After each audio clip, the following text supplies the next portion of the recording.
Let's talk about the car in your driveway. You probably think of it as just a way to get from A to B, right? Well, that's not the whole story anymore. In just the last few years, the American auto industry has become this massive, high-stakes battleground for global power. Seriously, think about it. When you get in your car, is national security the first thing that pops into your head? Of course not.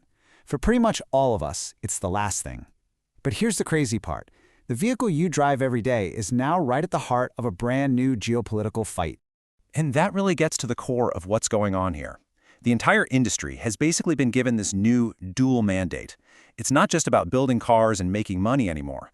Now, it's a critical piece of America's whole defense and security strategy. So, to really wrap our heads around why your car is suddenly a national security issue, we've got to understand just how huge this industry is. I mean, it is so much more than just metal and glass coming off an assembly line. Okay, let's just start with one number, 4.8%. Now, I know, that might not sound like a huge number on its own, but that is the slice of the entire US GDP that the auto industry accounts for. And to put that into perspective for you, in actual dollars, we're talking about more than $1.2 trillion in economic activity every single year. This isn't just some big industry, you know? It's a fundamental pillar of the whole American economy. And the impact on people? Honestly, it's even more mind-boggling. We're talking about nearly 10 million American jobs. That's everyone from the person on the factory floor in Michigan to the software engineers in California. This right here is what economists call the multiplier effect, and it's exactly why this industry is so darn critical. Think about it like this. For every single dollar spent making a car, another $4 and change gets pumped into the rest of the economy. We're talking steel, shipping, even local businesses. If the auto industry catches a cold, the whole country feels the chills.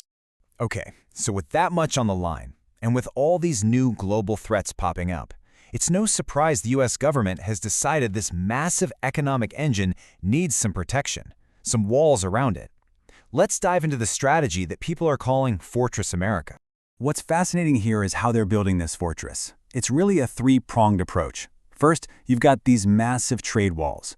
We're talking tariffs as high as 100% on Chinese electric vehicles. Second, there's something called digital decoupling, which is all about securing the tech inside our cars. And third, they're using tough new rules in the USMCA. That's the trade deal that replaced NAFTA, to basically force production back to North America.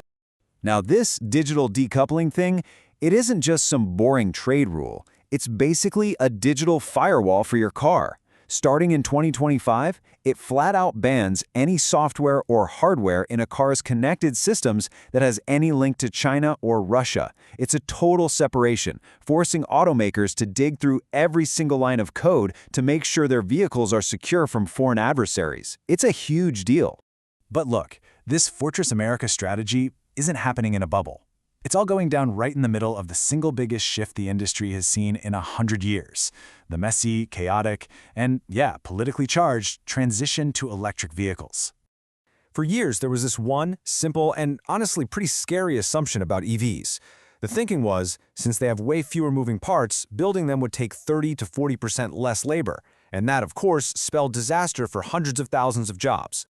But, and this is a big but, the latest data coming out of the plants that have actually made the switch, it shows that assumption was completely wrong, well, for now at least. So what gives? Why is it the opposite of what everyone expected? Well, it boils down to three main things. First, just the complexity of wrestling these huge high-voltage battery packs into place and integrating all the new software. It's just way more hands-on than anyone thought. Second, companies are bringing things like motor and battery production in-house to control their own supply chains. That adds jobs. And finally, the tech is just changing so fast, they can't stamp out a super efficient, standardized assembly line yet. Everything is still kind of a work in progress. And all of this has led to an absolutely incredible investment boom. We're talking over $125 billion being poured into what people are now calling the battery belt. It's this new manufacturing corridor stretching all the way from the Midwest down into the South, and it's completely redrawing the map of American industry. But here's where things get a little worrying.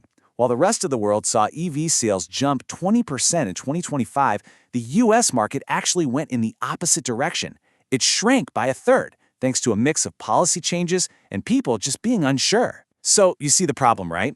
We're building all these amazing new factories, but our own market is starting to lag behind the global trend. You know, this whole switch to EVs, it completely changes what we even mean when we talk about energy security. For decades, the name of the game was oil. Now, the new battleground isn't about oil fields. It's about controlling the minerals that power our electric future. Let's break that down. On one side, you have the old risk we all know, oil security. That meant being dependent on the Middle East, where an embargo could cause an instant crisis at the gas pump. But now we have this new risk, mineral security. This means being dependent on China. And here's the twist. An embargo on minerals doesn't stop the car you already own, but it could completely shut down the production of new cars. It's a totally different kind of threat. It's an industrial one. And if you want to see just how real that threat is, look at this. China processes 100%, you heard me, 100% of the world's battery-grade graphite. And on top of that, it mines 60% of the world's rare earth elements, which you absolutely need for EV motors. What this means in simple terms is that Beijing has a potential chokehold on the entire future of transportation. So this all brings us back to the central question, the big gamble of this whole Fortress America strategy. Is the U.S. building a protected stronghold for its industry, or is it accidentally isolating itself on a kind of economic island? This is what some analysts are starting to call the innovation paradox. The big risk is that by putting up all these walls to protect the industry today, America might inadvertently cut itself off from the global competition and the cutting-edge ideas that will define the cars of tomorrow. And believe me, the stakes here could not be higher. In this wild reversal of how things used to work, the military isn't inventing tech and spinning it off to the rest of us anymore. It's the other way around. Now they rely on the commercial auto industry for what they call spin-on tech, especially things like autonomous driving. I mean, the Army is literally taking self-driving systems from car tech startups and bolting them onto combat vehicles. So a healthy, innovative American auto industry isn't just about the economy, it's about military readiness. Which leaves us with one final, absolutely critical question. As technology moves at lightning speed and global tensions keep rising, how does a nation protect its most important industry without turning that protective fortress into a prison that traps it in the past?